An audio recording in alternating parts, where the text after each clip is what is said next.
देखो उसी समय प्रमाणित करवा दिया। ये फिर गुरुजी हाथ जोड़े थे उससे कि क्षमा करो, हमसे गलती हो गई, हमसे गलती हुई। बार बार वो उनको दुलार कर रहे। तो नाम में बड़ी सामर्थ्य। एक बार हम कह दिया कि ये हमने नहीं किया, बहुत बार सफाई देने की जरूरत नहीं, नाम जप करो, नाम प्रमाणित कर देगा कि आप गलत नहीं हैं। मुझे, मैं अध्यापिका हूँ ना, तो स्कूल में, विद्यालय में ये हर रोज चलता है। कोई भी कह देता है कि इसने किया, फिर लगता है कि छवि खराब हो जाती है। नहीं नहीं, भजन करो, छवि क्या खराब होगी। अपनी कभी लड़ाई मत करना। अध्यापिका पद एक गुरु पद है, गंभीर रहना चाहिए। अपनी बात हमने कह दी, हम गलत नहीं है, अपनी बात सफाई दे दी, इसके बाद मौन हो गए, नाम जप करने लगे, तो आपका ये स्वभाव जो है ना, वो थप्पड़ की तरह लगेगा सामने वाले को। और आप बार बार सफाई देंगी, वो बार बार वो आपको दूषित करेंगे, तो आपको क्रोध आ जाएगा।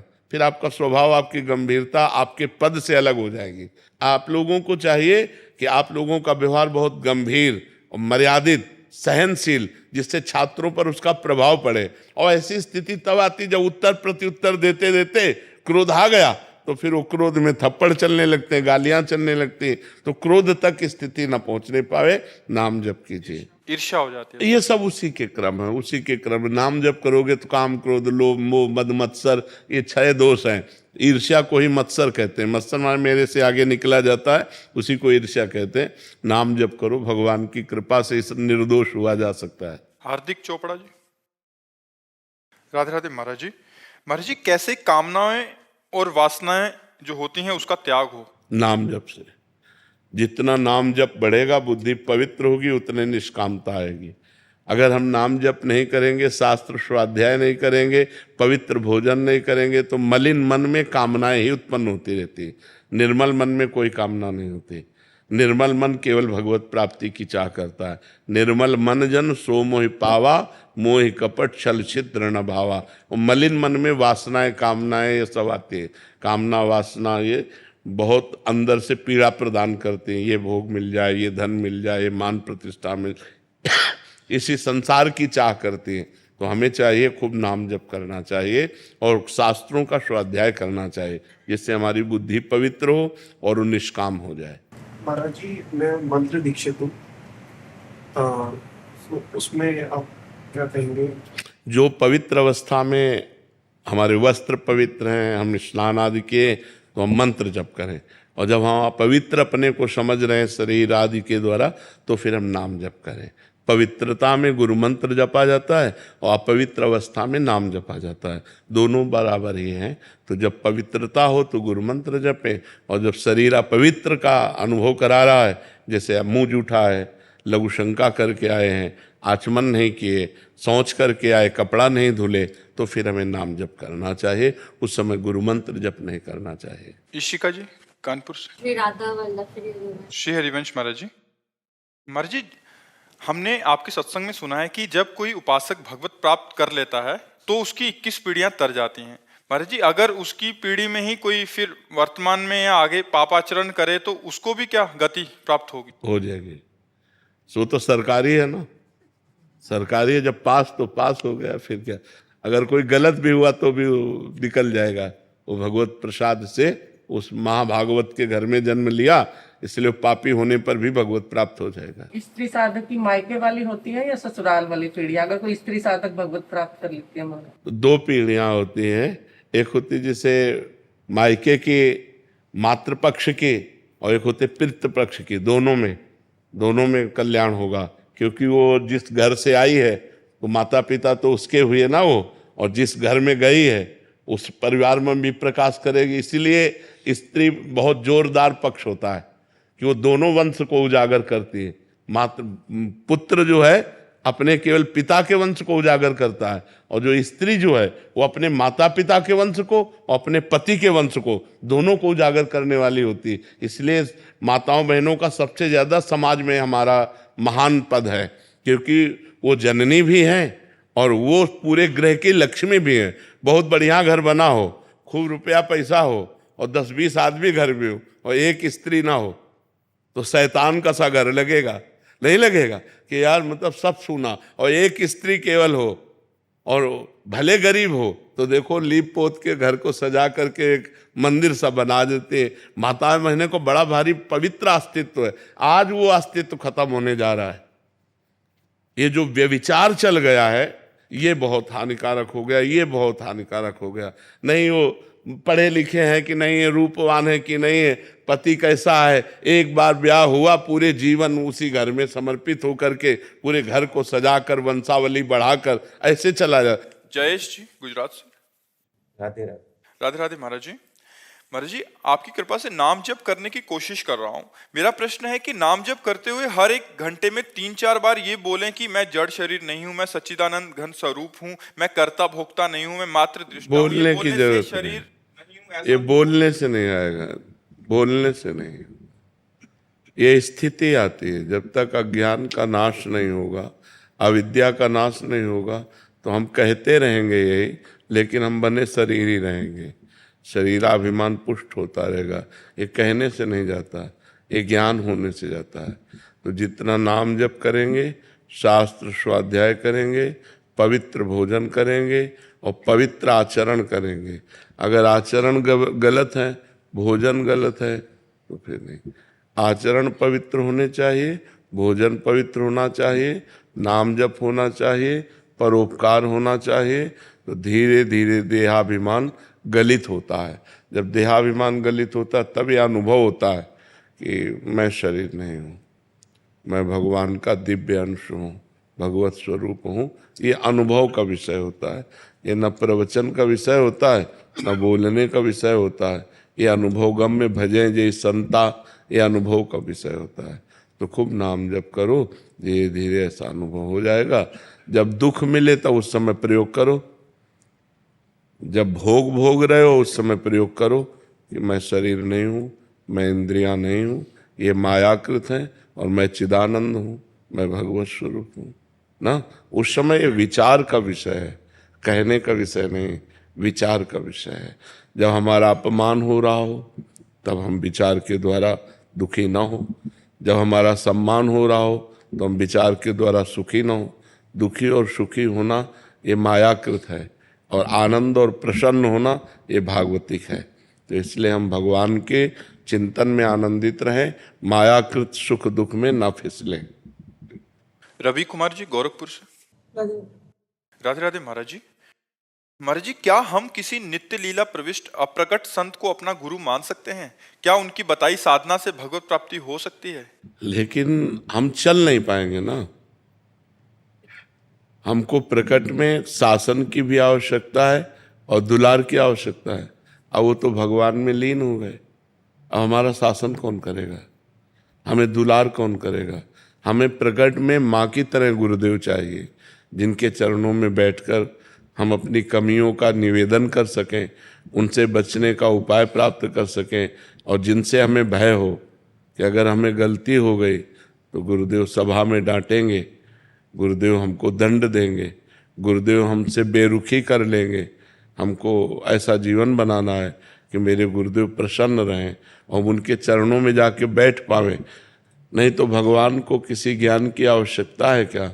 लेकिन उन्होंने संदीपनी जी को गुरु बनाया, वशिष्ठ जी को गुरु बनाया, और आप नीचे बैठे, उनको ऊपर बैठाया। जिनकी श्वासों से वेदों का प्रादुर्भाव होता है, उन भगवान को विद्या अध्ययन की क्या जरूरत है? लेकिन उन्होंने भी प्रगट में गुरु बनाया ना। तो हमें लगता है कि हमें प्रगट में गुरु बनाना चाहिए, और नित्य लीला जो प्राप्त महापुरुष हैं उनके वचनों को पढ़ना चाहिए, उनकी आज्ञा का पालन करना चाहिए। पर प्रगट में हमें प्रगट गुरु की आवश्यकता है। भगवान दास जी कबीरपंथी। महाराज जी आप कह रहे हैं कि आप कहीं विधायक हैं, वहाँ सेवा मुझे जनता की करनी पड़ती है, मैं अधिकतर समय उसी सेवा में गुजर जाता है। मुझे एहसास होता है कि जो समय मुझे परमार्थ में देना चाहिए वो मैं देने में असमर्थ हो रहा हूँ। तो महाराज जी मुझे क्या करना चाहिए? हाँ, वो परमार्थ बना लीजिए। व्यवहार को परमार्थ बना लिया जाता है, क्योंकि व्यवहार को हमें करना ही पड़ेगा। मान लो आप तो विधायक हैं, पर किसी के पिता भी हैं, किसी के पति भी हैं, किसी के पुत्र भी हैं, किसी के भाई हैं। ये सब धर्म है। भ्रातृ धर्म, पति धर्म, पुत्र धर्म, ये भी धर्म है। अब इनका भी पालन करना है, तो अब इनका अगर पालन नहीं किया जाए तो अधर्म हो जाएगा। तो आपको तो बड़ी सेवा मिल गई कि हजारों आदमियों की सेवा करनी है, तो अब हर आदमी की सेवा को भगवान की सेवा मान लीजिए, बस अधर्म ना होने पाए। भगवान की सेवा में अधर्म नहीं होता। तो जैसे हम किसी व्यक्ति से मिले और वो व्यक्ति का सहयोग करना है, तो हम पहले उस व्यक्ति को भगवान के रूप में देखते हैं कि इसमें भगवान विराजमान है और ये मेरी भगवान की सेवा होगी। इस व्यक्ति की जो हम सेवा करेंगे वो भगवान की सेवा होगी। और नाम जप करें और पापाचरण ना करें, विधायक पद का अभिमान ना रखें, ये भाव रखें कि भगवान ने मुझे हजारों की सेवा का पद दिया है, मैं सेवक हूँ, समाज सेवक हूँ, मैं स्वामी नहीं हूँ। अगर अभिमान रहित होकर और ऐसा आप करेंगे तो यही आपकी भक्ति बन जाएगी और यही आपको भगवान की प्राप्ति करा देगी। पर शराब न पिए, पराई स्त्री से व्यभिचार न करें, घूसखोरी न करें, तो ये आपकी पूजा बन जाएगी और यही पूजा आपको भगवान की प्राप्ति करा देगी। अलग से पूजा करने की जरूरत नहीं है। समाज में भगवान विराजमान है। सिय राम में सब जग जानी, करो प्रणाम जोर जुग पानी। सब में भगवान विराजमान है। जैसे हीटर में बिजली विराजमान है, फ्रिज में विराजमान है, पंखे में विराजमान है। करण के कारण अलग अलग उसका प्रभाव दिखाई देता है, पर बिजली तो एक ही है ना। ऐसे ही कोई दुष्ट स्वभाव वाला है, कोई अच्छे स्वभाव वाला है, कोई मध्यम स्वभाव वाला है, लेकिन सब में पावर भगवान विराजमान है। उन्हीं भगवान को लक्ष्य करके हम सेवा करें। जब कोई पदाभिमानी हो जाता है तो उससे पापाचरण होने लगता है। तो जब हम पद का अभिमान धारण कर लेते हैं तो हमसे गलतियां हो जाती हैं, और जब हम पद का सेवा में प्रयोग करते हैं तो विधायक कोई पद थोड़ी, और आगे पद है, आगे पदों में भगवान उन्नति करवाएंगे, आपको बड़ी सेवाएं दे लाएंगे। यदि आप छोटी सेवा 100 रुपया सही खर्चा कर देना तो पिता 1000 देने की सामर्थ्य रख लेता है, तो 1000 सही खर्चा तो 1 लाख का अधिकारी बना देता है। तो सबसे बड़ा पद है भगवान का परम पद, जिसे परम पद कहते हैं। यदि हम इन छोटे छोटे सांसारिक पदों का ठीक निर्वाह करें तो भगवान परम पद दे देंगे। वो करुणामय है। तो नाम जप करो, गंदे आचरण मत करना और समाज की सेवा की भावना रखना। अपने को जो सबसे छोटा समझता है वही महान बनता है। तृणादपि सुनी चेन तरोरु सहिष्णुना। जो अपने को सबसे छोटा समझता है वो महान बन जाता है, जो अपने को बड़ा समझता है उसे भगवान गिरा देते हैं। अभिमानी नष्ट हो जाता है, दैन्य भगवान के दरबार तक पहुंच जाता है। ये दरबार दीन को आदर रीति सदा चली आई। जो जितना दैन्य होता है उतना ही महान होता चला जाता है। जो जितना गंभीर और पवित्र आचरण वाला होता है वो समाज प्रिय होता चला जाता है। तो आप समाज प्रिय बने, किसी को दुख न दें, सबको सुख दें और अपने आचरण पवित्र रखें। जी। प्रदीप शास्त्री जी राजस्थान से। राधे राधे महाराज जी। महाराज जी, जीवात्मा को शाश्वत नश्वर का आभास होता रहता है, फिर भी वो क्यों भटकती रहती है? क्योंकि उसने मन में तदात्म कर लिया है। तदात्म का मतलब समझते हैं ना, प्रियता। अब जैसे मन कहता है आज मैं देखूंगा, तो मन और ज्ञानेंद्रिय नेत्र, ये ज्ञानेंद्रिय, नेत्र इंद्रिय देखना चाहते हो, मन उसको सपोर्ट कर रहा है और हम मन में बैठे हुए हैं कि यार आज हम ये देखना चाहते हैं। ये नहीं कह रहे कि आज मन और नेत्रेंद्रिय ने ठान लिया ये देखना है। हम साक्षी हैं, लेकिन हम साक्षी न रहकर तदात्म हो गए। मन में इतनी ममता कर ली, इतना प्यार कर लिया कि जो मन कहता है वो मैं मांग। बोले आज ये खाने की इच्छा है, तो रसेंद्रिय और मन मिल गया और इसके साक्षी आप हैं, लेकिन आप साक्षी न रहकर स्वयं भोक्ता बन गए कि आज मुझे ये खाना है। अब आप फंस गए। अब आप अविनाशी होते हुए भी आपका विनाश होगा। आपने जो जो माना वो सब नष्ट होगा। न मैं स्त्री हूं न पुरुष हूं, मैं तो भगवान का दिव्य अंश हूं, मैं भगवत स्वरूप हूं, लेकिन ये हमें ज्ञान नहीं रहता। इसीलिए विनाशी को स्वीकार करने के कारण अविनाशी अजन्मा होने पर भी बार बार जन्म, बार बार मरण, पुनरपि जननम पुनरपि मरणम पुनरपि जननी जठरे शयनम, ये दुख भोगना पड़ता है अज्ञान के कारण।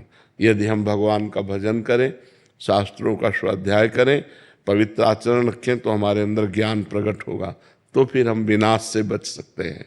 हमारा जो स्वरूप है वो अविनाशी स्वरूप है। नैनम छिन्दन्ति शस्त्राणि नैनम दहति पावकः न चैनम क्लेदयन्त्यापो न शोषयति मारुता। हमें अग्नि जला नहीं सकती, आग्नेयास्त्र हमें जला नहीं सकता, वारुणास्त्र हमें भिगो नहीं सकता, वायुवास्त्र हमें उड़ा नहीं सकता। हम अविनाशी हैं, पर इस विनाशी शरीर में ममता हो जाने के कारण, मन बुद्धि चित्त अहंकार में तदात्म हो जाने के कारण हमारी दुर्गति हो रही है। अजन्मा का जन्म हो रहा है, अविनाशी मारा जा रहा है। भ्रमवश तो जासु कृपा सब भ्रम मिट जाई, गिरजा सोई कृपाल रघुराई। जिनकी कृपा से सब भ्रम नष्ट हो जाता है, उन भगवान का आश्रय लें और खूब भजन करें, तो हम अपने स्वरूप को पहचान लेंगे। मम दर्शन फल परम अनूपा, जीव पाव निज सहज स्वरूपा। भगवान का साक्षात्कार के बिना ये काम नहीं बनेगा, इसलिए खूब नाम जप करो जी। हमने लोगों से सुना था कि झरने परोपकारी होते हैं जी। हमने शास्त्रों में पढ़ा है कि नदियां दूसरों के लिए सब देती है, वृक्ष भी दूसरों के लिए जी। लेकिन इस धरती पर इलाज जो संजोग आपने हमें धन्य कर दिया, पूरी धरती जब तो हो गई ऐसा लग रहा है महाराज जी। आपका करोड़ों करोड़ रोमकूपों में करोड़ों करोड़ जीवा डालकर भी हम आपकी जय नहीं बोल सकते, इतना आपने जगत का मंगल कर दिया। भगवान निमित्त हमें बना करके करवा रहे, करने वाले भगवान है। करे करावे आप सब, जने बड़ाई दें। वो अपने दास की बड़ाई करवाते हैं और करते आप सब हैं। भगवान स्वयं करते हैं, हम तो एक निमित्त मात्र हैं। निमित्त, जैसे भगवान ने अर्जुन से कहा कि तुम गांडीव पर प्रत्यंचा चढ़ाओ, तुम निमित्त मात्र बनोगे, मैं काल स्वरूप होकर सबका संहार करूंगा, विजय तुम्हारी होगी, नाम तुम्हारा होगा और काम हम करेंगे। ऐसे ही भगवान जैसे साधु वेश है तो उनका दास है, तो जगत मंगल वो कर रहे हैं और यश हो रहा प्रेमानंद का। कर भगवान रहे, भगवान का सारा करे करावे आप सब और जने बढ़ाई दे, बस बात ये है। गिरीश पांडे जी गुजरात से। राधे राधे महाराज जी। महाराज जी, आप कह रहे हैं कि आपके विचारों से YouTube के माध्यम से अवगत हुआ, आपकी अविचारणी भक्ति से आकृष्ट हुआ और आपके दर्शन के लिए आ गया। महाराज जी कह रहे हैं कि गीता प्रवचन नियमित सुनता हूँ, गीता पारायण और अभ्यास भी करता हूँ। महाराज जी, भगवान कहते हैं कि मया आसक्ता मनः। महाराज जी, ऐसी आसक्ति, यही सबसे जोर का शब्द है, सबसे जोर का सही है। मैया आसक्त मना पार्थ, मैया आसक्त, मेरे में आसक्त हो जाना। अभी शरीर में आसक्त हैं, भोगों में आसक्त हैं, रुपया में आसक्त हैं, मान प्रतिष्ठा में आसक्त है। मैया आसक्त मना पार्थ, हे पार्थ मेरे में आसक्ति। तो ये बात बहुत कठिन है। ये बात जननी जनक बंधु सुत दारा, तनु धन धाम सुहृद परिवारा, सबकी ममता ताग बटोरी, मम पद मन बान बर डोरी। तब मैया आसक्त मना पार। जब कहीं न माँ में, न पिता में, भाई में, बंधु में, रिश्ते में, नाते में, सब जगह भगवान। नाते नेह राम के मनियत, सुहृद सुसेव्य जहाँ लो। हमें व्यवहार में तो जीना पड़ेगा ना, तो सब में वैराग्य नहीं, सब में अनुराग, सब में प्रभु को देखना। जड़ चेतन जग जीव जत, सकल राम मैं जान। मैं अपने प्रभु से बात कर रहा हूं, मैं अपने प्रभु की सेवा कर रहा हूं, मैं अपने प्रभु। तो मैया आसक्त, मेरे में आसक्त मन वाला, क्योंकि मन विविध रूपों में जाएगा। जिस जिस व्यक्ति वस्तु स्थान में जाए, तो भगवान ने गीता जी में कहा है, मत्ता परतरम नान्यत किंचिद अस्ति धनंजय। मेरे सिवा किंचिन मात्र कुछ और नहीं। तो मुझे हर जगह जब कृष्ण दिखाई दे, हर जगह कृष्ण की भावना करें, तो हम कृष्ण में आसक्त हो जाएंगे। मैया आसक्त मना पार, ये बहुत प्यारा शब्द है, मतलब बहुत कीमती शब्द है। मैया आसक्त, भगवान में जो आसक्त हो गया, फिर क्या कहना, फिर तो बात बल गई। अभी तो हम आसक्ति क्या, अभी तो भगवान में अपनापन भी नहीं जोड़ पा रहे हैं। अपनापन शरीर में जुड़ा हुआ है, भोगों में जुड़ा हुआ है, रुपये में जुड़ा हुआ है, मान प्रतिष्ठा में जुड़ा हुआ है, संसार सत्य लग रहा है, और जबकि ये स्वाप्निक है। उमा कहूँ मैं अनुभव अपना, सत हरि भजन जगत सब सपना। जब ये बातें हमारे हृदय में सत्य आने लगे, तब मैया आसक्त मना पार्थ। ऐसा होता है कि ये बुद्धि की समझ में आता है, लेकिन अनुभूति में नहीं आता है ये भजन की कमी, बिना भजन के नहीं होगा। साधन को हरि भजन है, कै सत्संग सहाय। खूब नाम जप करो तो अनुभूति होने लगेगी। पढ़ने लिखने से हम उस बात का ज्ञान प्राप्त करते हैं, लेकिन अनुभव नहीं। अनुभव भजन से होता है। जैसे उपनिषद आदेश करता है कि नायमात्मा प्रवचनेन लभ्या न मेधया न बहुना श्रुतेन। आत्मबोध बहुत प्रवचन करने वाले को नहीं प्राप्त होता। आत्मबोध बहुत प्रवचन सुनने वाले को प्राप्त नहीं होता। आत्मबोध बहुत बुद्धिमान को प्राप्त नहीं होता। जो आत्मा का वर्ण करता है वही आत्मबोध प्राप्त करता है। तो नाम जप करो, भगवान का जितना भजन करोगे, बिना भजन के स्थिति नहीं आएगी। जैसे आप बहुत प्रवीण बुद्धि के हो तो आप वेदांत याद कर सकते हो, गीता याद कर सकते हो, लेकिन अनुभूति नहीं होगी आपको। अनुभूति भजन से होगी। जितना भजन करोगे उतने अनुभूति होगी। इसलिए भजन पर चित्त लगाओ। अनन्य चेता सततम यो माम स्मृत नित्य सा तस्याहम सुलभा पार्थ नित्य युक्तस्य योगिना। जो निरंतर मेरा भजन करता है, भगवान आदेश करते हैं, अनन्य चेता सततम यो माम स्मरते। जो अनन्य चित्त से मेरा निरंतर चिंतन करता रहता है, भगवान कहते हैं मैं सुलभ हूं, मैं उसको सुलभ प्राप्त हो जाता हूं। पर है कठिन अनन्य चिंतन। कहीं स्त्री का चिंतन, कहीं धन का चिंतन, कहीं ये चिंतन, कहीं वो भोग, कहीं ये संबंध, कहीं वो राग, कहीं द्वेष, बस ये इसी में विचरता रहता है मन। भगवान के अनन्य चिंतन में कहाँ लगता है। अब सब जगह से हटा कर बार बार इसे भगवान में लगाया जाए तो ये भगवान में आसक्त हो जाए। मैया आसक्त मना पार्थ। दीक्षा जी दिल्ली से। राधे राधे महाराज जी। महाराज जी, क्या हम साक्षात प्रभु जी से बात कर सकते हैं? कर सकते हैं, वो है, उनसे बात कर सकते हैं। पर जैसे हम अपने भारत के प्रधानमंत्री से अभी बात नहीं कर सकते, उसके लिए हमको प्रोसेस करना पड़ेगा। तो एक भारत के प्रधानमंत्री से आप सहज नहीं मिल सकते। तो अनंत ब्रह्मांडों के स्वामी से, अनंत ब्रह्मांडों का स्वामी हर कण में है, तो यहां भी है। हर समय है तो इस समय भी है।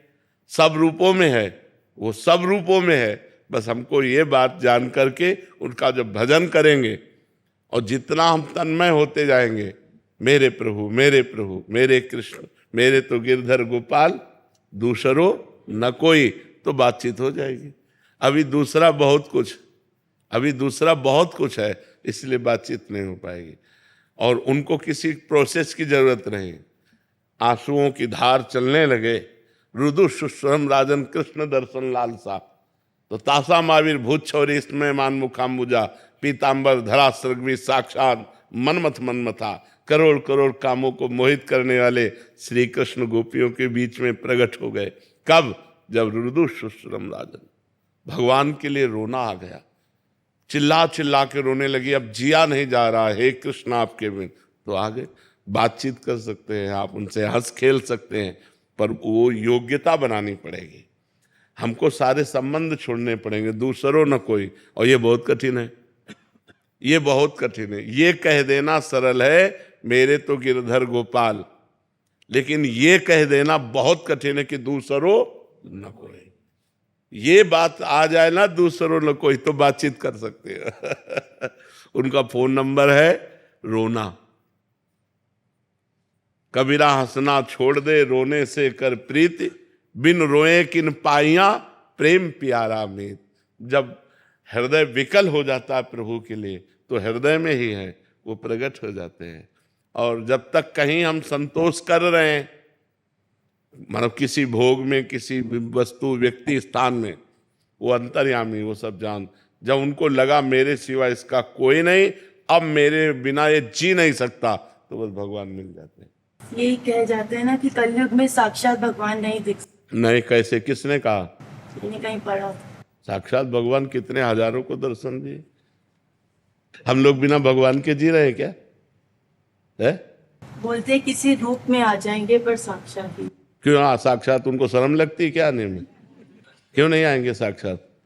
वो वही लोग हैं जिनको निराशा हाथ लगी है, वो ऐसे लोग बोल रहे हैं जो भोगों में फंसे हुए हैं। नहीं तो भगवान साक्षात हैं, और भगवान के बिना हम लोग ऐसे थोड़ी जी रहे हैं। ऐसे हवा खा के थोड़ी जी रहे हैं उनके बिना जी सकते हैं है? तो फिर हमारा जब कोई है नहीं जीवन में बचपन से लेके अभी तक, तो हम केवल बातों में जी रहे हैं क्या? हमारा जीवन केवल बातों से है क्या? फिर तो हम स्पष्ट कह देते, स्पष्ट माइक से कह देते, लेकिन नहीं। भगवान जिस रूप में चाहो, जैसे भाव से चाहो, बस उनके सिवा कुछ और चाहो मत। जा ही न चाही कबहु कछु, तुम सन सहज सने, तो बसो निरंतर तासुर सो राउर निज के। आपने चाहा तो यहाँ आ गए ना, तो आप चाह करो भगवान मिल जाएंगे, पर और चाहे सब मिट जाए, केवल एक चाह रह जाए कि बस श्री कृष्ण के सिवा और कुछ नहीं। ऐसा कहाँ हो पाता है? श्री कृष्ण ना मिले और हमारा भोजन पानी सब अच्छे से चल रहा है, तो ये प्रेम नहीं खान पान ते भावे है, नहीं कोमल वसन सुहावे है, सब विषय लगे ते खारा है, हरि आशिक का मग न्यारा है। अब कुछ सुहाई नहीं दे रहा, चिल्ला चिल्ला कर रो रहा है, हे कृष्ण आपके बिना मैं जी नहीं सकता। अब उसे कुछ ना नींद आ रही, ना भोजन अच्छा लग रहा है, रात रात भर रोते बीत जाता है, तो वो इतने कठोर थोड़ी हैं, फिर प्रकट हो जाते हैं। नहीं तो पर्दे में रहते हैं वो, सबके हृदय में माया का पर्दा डाल करके त्रिगुण माया का वो रहते हैं। और जब भजन होना शुरू होता है तो धीरे धीरे पर्दा हटाते जाते हैं, और जहाँ उनकी मधुर झांकी हुई बस जीव बावरा बन गया, फिर तो आनंद में डूब गया। फिर भजन थोड़ी करना पड़ता है, फिर ज्ञान विज्ञान भजन सब उसके हृदय में प्रकाशित हो जाता है। डॉक्टर अल्पना शर्मा जी आगरा से। राधे राधे महाराज जी। महाराज जी, क्या मनुष्य से प्रारब्ध के कारण गलत कार्य हो जाता है? ईश्वर की निरंतर पूजा अर्चना करने के बाद भी अगर कुछ गलत हो जाए? नहीं, प्रारब्ध जो है वो फल है, वो क्रिया के लिए प्रेरित नहीं करता, वो परिणाम के लिए प्रेरित करता है। प्रारब्ध दो कर्मों से बनता है, एक शुभ कर्म, एक अशुभ कर्म। शुभ कर्म कहते हैं पुण्य को, अशुभ कर्म कहते हैं पाप को। वो पूर्व के कर्म से हमारे शरीर का निर्माण होता है और उसमें फिर परिणाम आता है। हम चाहे जितना अच्छा कर्म करें, जब बुरा परिणाम आने को होगा, बुरा प्रारब्ध, वो हमें दुख देगा परिणाम में। हमसे दुख में कर्म नहीं कराएगा, हमसे दुख देगा। और जो दुख देने वाले कर्म होंगे उनको क्रियमाण कहते हैं, उसे प्रारब्ध नहीं कहते, वो आगे फल देंगे। अभी जो हमें फल मिल रहा है वो पूर्व से मिल रहा है। अभी जो क्रिया हो रही वो हमारी बुद्धि से हो रही, वो क्रियमाण है और उसका फल आगे प्राप्त होगा। प्रारब्ध हमसे पाप नहीं कराता, ये नया कर्म है और इसका फल तुम्हें भोगना पड़ेगा। प्रारब्ध था, हमने पढ़ाई बहुत अच्छी की, डिग्री प्राप्त की, लेकिन नौकरी नहीं मिली, ये प्रारब्ध है। प्रारब्ध था, वो बुरा कर्म कर रहा है लेकिन उसे बहुत अच्छा परिणाम मिल रहा है, बड़े सुख मिल रहे हैं, बड़ी उन्नति मिल रही, क्योंकि पूर्व का पुण्य उसका काम कर रहा है। और जब पूर्व का पुण्य खत्म हो जाएगा और वर्तमान का पाप और पीछे का पाप जुड़ेगा तो वो नष्ट हो जाएगा। समझ पा रहे हैं आप जी? देशबंधु जी राजस्थान से। राधे राधे महाराज जी। महाराज जी, श्री वृंदावन नामावली में कहा गया है कि जो उसका नित्य पाठ करेगा उसे अवश्य ही श्री वृंदावन धाम का वास मिलेगा। तो महाराज जी, क्या इसी जन्म में मिलता है? महाराज जी, वैसे ही इस स्तुति में देखो, कहा गया है। नामावली पाठ करने से अशुभों का नाश होता है, धाम के प्रति प्रियता बढ़ती। धामवास तो लाडली जी की कृपा से होता है। जिनको वृंदा विपिन है, कृपा तिन्हि की होए, वृंदावन में तबही तो रहन पाई है सोए। जब तक महारानी जी कृपा नहीं करेंगी तब तक वृंदावन वास असंभव है। तो महारानी जी से प्रार्थना करो, किशोरी जी से प्रार्थना करो, रो कि मुझे वृंदावन वास मिल जाए। किसी सहचरी की कृपा हो जाए तो बहुत जल्दी वृंदावन वास मिल जाए। जैसे सहचरियाँ प्रकट हुई ना, स्वामी हरिदास जी, हरिवंश महाप्रभु, हरिराम व्यास जी, ये महापुरुष सखियाँ हैं प्रियाजू की। प्रियाजू का कोई रसिक कृपा कर दे, कोई सहचरी कृपा कर दे तो बहुत जल्दी वृंदावन वास हो जाए। आपको हम तो चाहते हैं सब वास करें पर तुम्हारी भी चाहत हो जाए और हमारी तुम्हारी चाहत मिल जाए तो वास हो जाए। हम तो चाहते हैं कि जो जीव भगवान के प्रति आकर्षित हो तो नाम रूप लीला धाम में आसक्त हो। मान लो ना वृंदावन वास हो, आप वृंदावन नामावली का पाठ करें और खूब नाम जप करें तो आप जहाँ हैं, जब शरीर छूटेगा तो वृंदावन आ जाएंगे आप। कुछ प्रार्थनाएं सिर्फ पढ़नी चाहिए कि कुछ चेष्टा भी करनी चाहिए वृंदावन वास्ते में, कुछ चेष्टा नहीं। इसमें चेष्टा अपनी क्या करेगी? चेष्टा किए हुए बड़े बड़े महल बनाए हुए हैं, लेकिन नौकरवास करते हैं, खुद वास नहीं कर पाए। चेष्टा तो की, वृंदावन में जगह खरीदी, महल बना दिया, सब व्यवस्था कर दी, लेकिन नौकरवास कर रहा है, मालिक आ ही नहीं पा रहे। इसमें चेष्टा काम नहीं करेगी, इसमें कृपा काम करेगी। लाडली जो कृपा करें तो चेष्टा हमारी सफल हो जाए।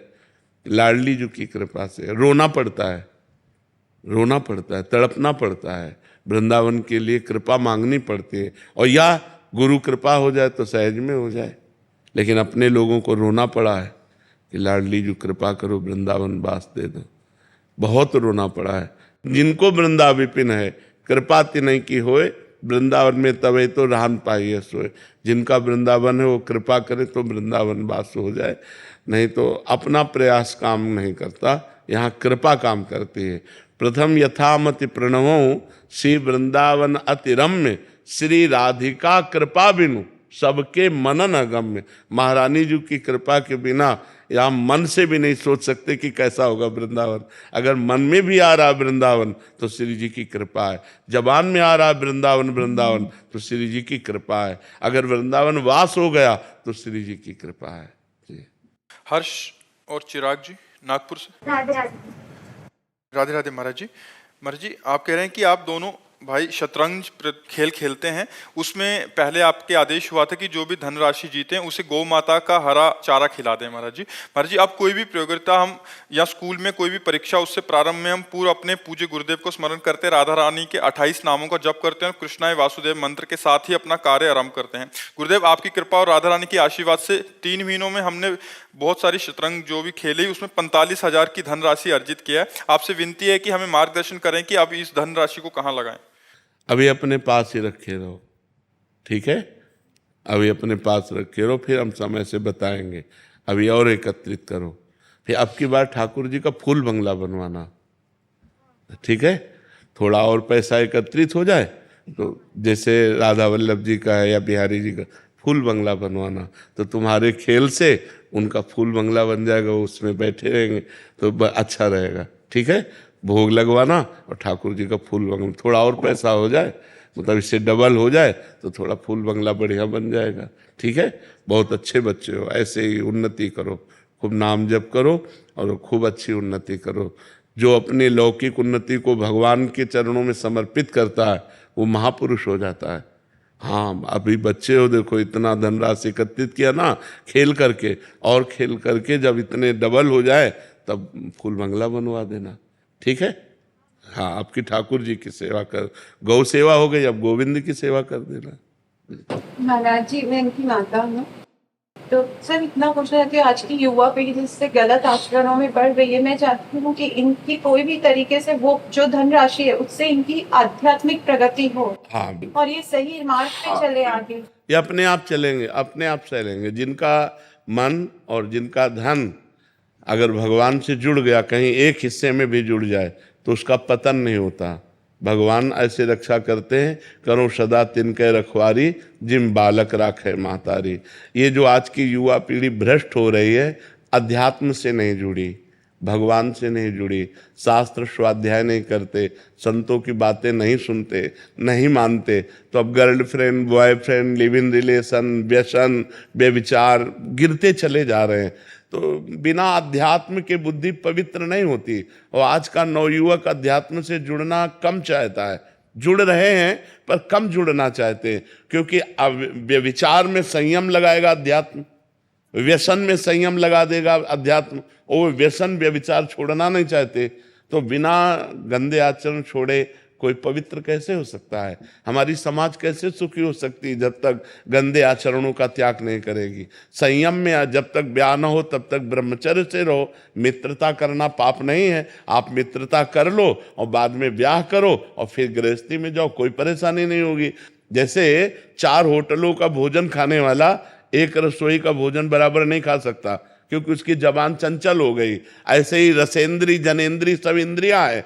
आप ऐसे बढ़ते चले जा रहे हो व्यभिचार करते, फिर आप अपने पति में संतुष्ट नहीं होंगे, फिर आप अपनी पत्नी में संतुष्ट नहीं होंगे, आपकी व्यभिचार प्रवृत्ति गंदी आदत करेगी और फिर एक दूसरे में फिर ऐसी भावनाएं बन जाएंगी कि वो फिर हत्या हिंसा आदि में उतर जाती है। तो बहुत ये बड़ा दुखद विषय है आज का। हाँ, लेकिन जिनको भगवान से अब जैसे छोटे छोटे बच्चे भगवान से संबंध रखते हैं तो इनके आचरण नहीं बिगड़ेंगे। ये सत्संग सुनेंगे, ये नाम जप करते हैं तो इनकी बुद्धि की रक्षा भगवान करेंगे। हाँ, अब आज का समय बहुत गिरता चला जा रहा है। नौजवान जो नई पीढ़ी है वो गिरता चला जा रहा है। व्यसन और व्यभिचार इनमें प्रवृत्तियां बिगड़ती चली जा रही हैं। और सत्संग सुने तो परिवर्तन हो जाए। काफ़ी परिवर्तन हो रहा है। जो नौजवान सत्संग सुन रहे हैं वो गंदी बातें छोड़ रहे हैं, आगे बढ़ रहे हैं, लेकिन बहुत कम, मतलब परसेंट में बहुत कम। अगर अध्यात्म को स्वीकार करें तो परसेंट बढ़ सकता है। अध्यात्म को स्वीकार किए बिना शासन किसका? न संत शासन, न गुरु शासन, न शास्त्र शासन, न भगवान का भय, न समाज का भय। मनमानी आचरण हो रहे हैं।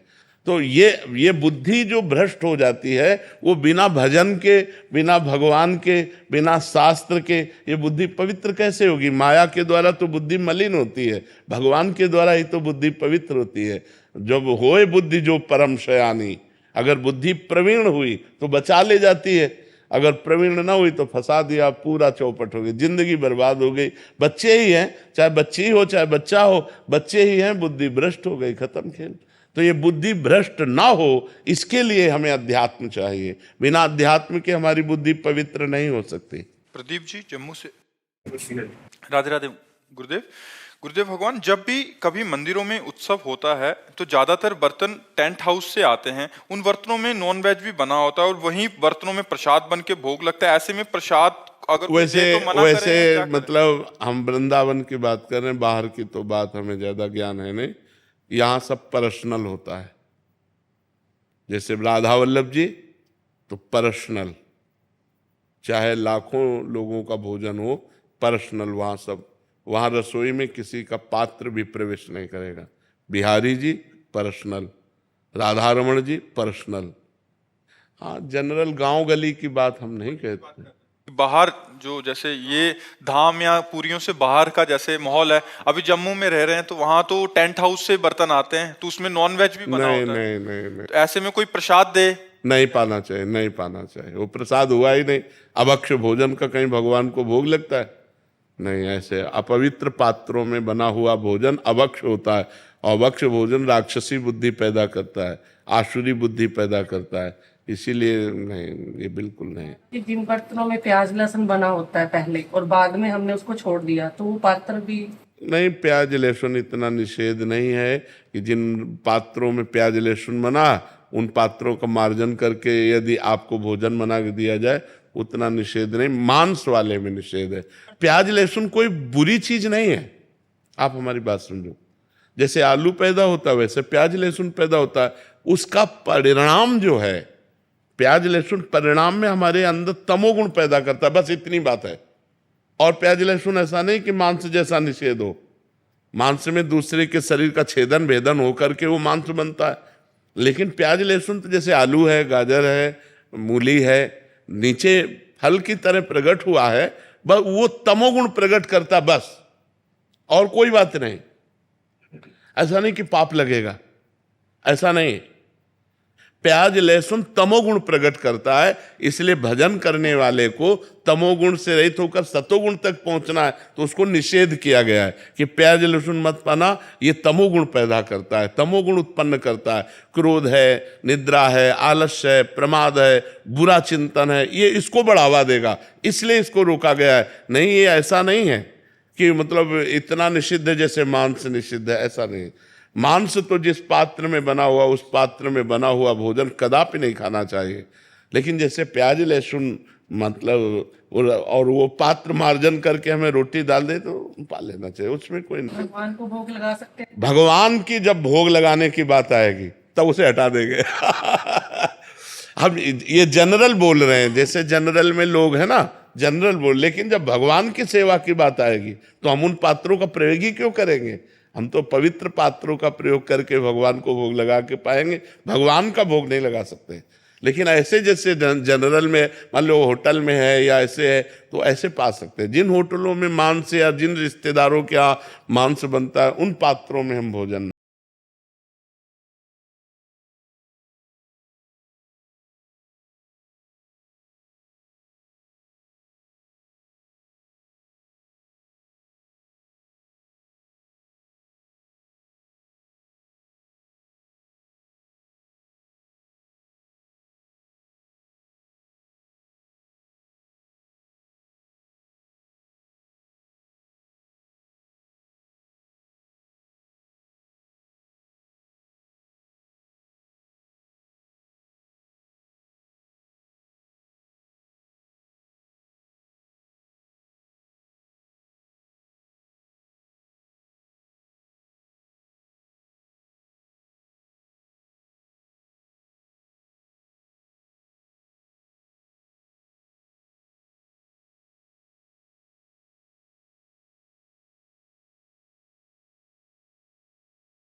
हवहु हंसी दे हो।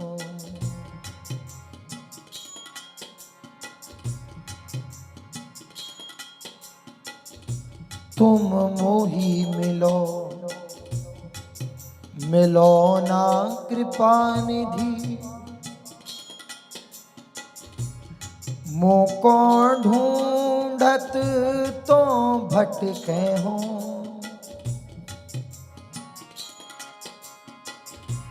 तुम मेरी सुनो सुनो ना किशोरी। हाँ, मोको तो नित दीन रटे हो। हाँ, तुम मेरी बात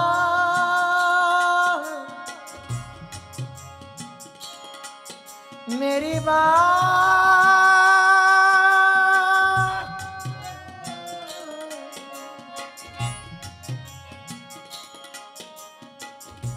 तुम मेरी बाह गहो ना गहो हंसी। भुज पसार मुसो विनय करे हो।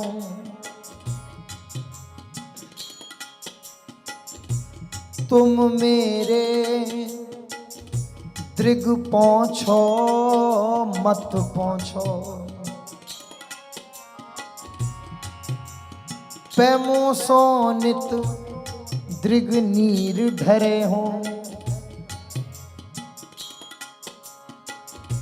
हाँ नीच कहा मुख मांगो। इतनी तो तौ आस पुजे हो। भोरी नेम बढ़े तुम ही सो।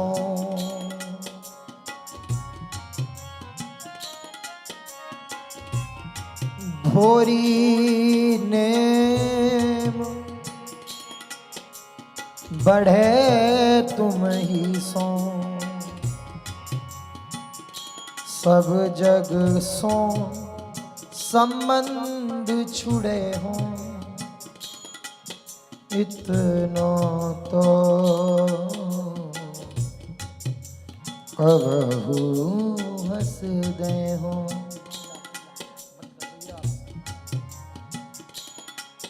राधा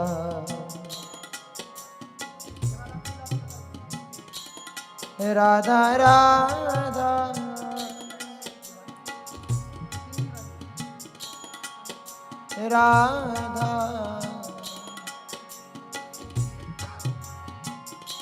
राधा राधा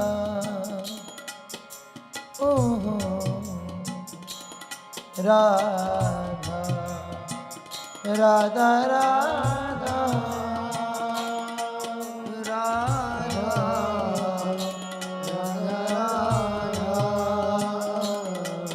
राधा राधा राधा श्री राधा राधा राधा राधा श्री राधा राधा राधा राधा श्री राधा राधा राधा राधा श्री राधा राधा राधा राधा श्री राधा राधा राधा राधा श्री राधा राधा राधा राधा श्री राधा राधा राधा राधा श्री राधा राधा